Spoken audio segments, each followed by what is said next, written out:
initiating the class with the sweetest name of Almighty Allah, who is the most merciful, compassionate, and benevolent. This is me, Visal Atta, and today our topic is about mood of the verb. आज का हमारा topic mood of the verb के बारे में है. तो mood of the verb हमारे पास 4 है. Number 1 is indicative mood, number 2 is imperative mood, number 3 is interrogative mood and number 4 is subjunctive mood. तो सबसे पहले इंडिकेटिव मूड किसे कहते हैं? What is indicative mood?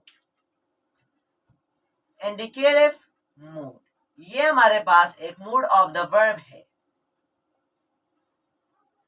तो अब ये इंडिकेटिव मूड किसे कहते हैं? Indicative mood which shows state, जो कि क्या दिखाता है? स्टेट को दिखाता है. और विच शोज फैक्ट्स, जो कि फैक्ट्स को दिखाता है. which shows facts or which shows states. That is called what? Indicative mood. So for example, I say the sun rises in the east. The sun rises in the east. अब ये एक fact है कि सूरज सन east में निकलता है. तो ये एक फैक्ट है कि सन ईस्ट में निकलता है. The sun sets down in the west. सन जो है ये वेस्ट में गुरूब होता है. तो ये एक फैक्ट है. क्या है? हकीकत है. तो ये इसने हकीकत को दिखाया है, इसलिए हम इसको कहेंगे indicative mood of the verb which shows what? State और व्हिच शोज फैक्ट्स. तो अब इसने इस फैक्ट को दिखाया है ना. किस फैक्ट को दिखाया है? इस फैक्ट को दिखाया है कि सन जो है ये ईस्ट में क्या होता है? निकलता है. सन जो है ये वेस्ट में क्या होता है? गुरूब होता है. The sun sets down in the west. So these are the two examples of indicative mood. So indicative mood which shows state or which shows facts, जो कि फैक्ट स्टेट को दिखाता है और हकीकत को दिखाता है, फैक्ट्स को दिखाता है, ट्रूथ को दिखाता है. तो sun the sunrise is in the east. तो ये एक फैक्ट है, ये एक हकीकत है कि सन क्या होता है? ईस्ट में निकलता है. तो अब नंबर 2 है हमारे पास imperative mood. What is imperative mood? Imperative mood भी एक क्या है? मूड ऑफ द वर्ब है. अब ये क्या होता है? इंपेरेटिव मूड हम किसे कहते हैं? Imperative mood which are used to do what? Which are used to give order someone to do something or not to do something. जिसको हम इस्तेमाल करते हैं कि हम किसी को ऑर्डर करें या कमांड करें कि वो कुछ करे या ना करे. To do something or not to do something. So here we have definition that which are used to order or command someone to do something, कि वो कुछ करे, to do something or not to do something or not to do something. For example, I say Ali stand up.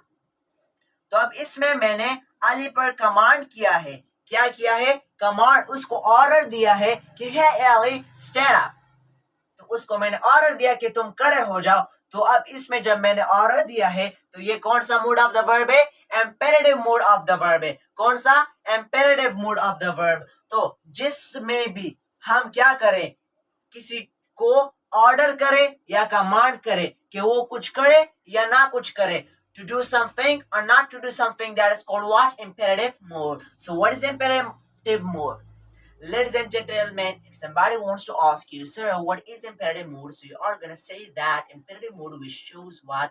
Which are used to give order someone to do something or not to do something. So that is called what? Imperative mood. Here we have an example that is about Ali stand up.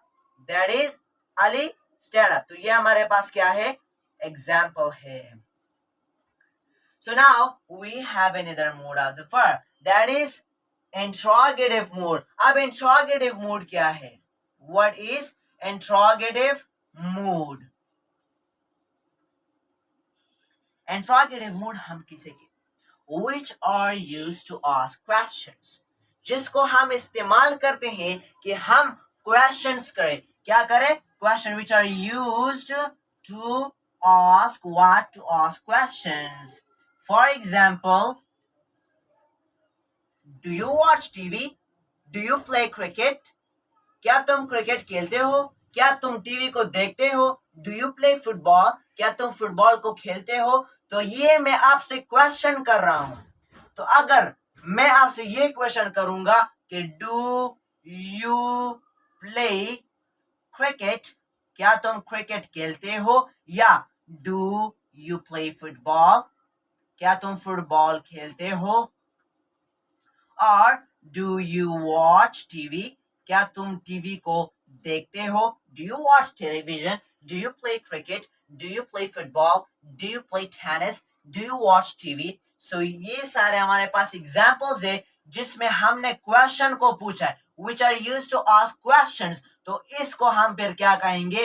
Interrogative mood कहेंगे। क्या? Interrogative mood. तो ये भी हमारे पास mood of the verb तो है, मगर कौन सा मूड ऑफ द वर्ब है? Interrogative mood of the verb है। तो जिसमें भी हमें स्टेट नजर आता है या फैक्ट्स होते हैं, जो हमें फैक्ट्स को शो करता है या किस चीज को स्टेट को शो करता है, उसको हम indicative mood of the verb कहेंगे। जब भी वो ऑर्डर और कमांड शो करता है कि हम किसी के ऊपर करते हैं कि वो कुछ करे या ना करे, उसको हम इंपेरेटिव मूड कहेंगे। और जिसमें हम क्वेश्चंस को आस्क करेंगे, क्वेश्चंस को पूछेंगे, उसको हम इंट्रोगेटिव मूड कहेंगे। Now the last one is what? Subjunctive mood. Which one?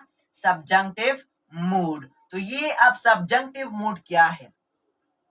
which shows wish, prayer or intention, जो कि दिखाता है क्या चीज?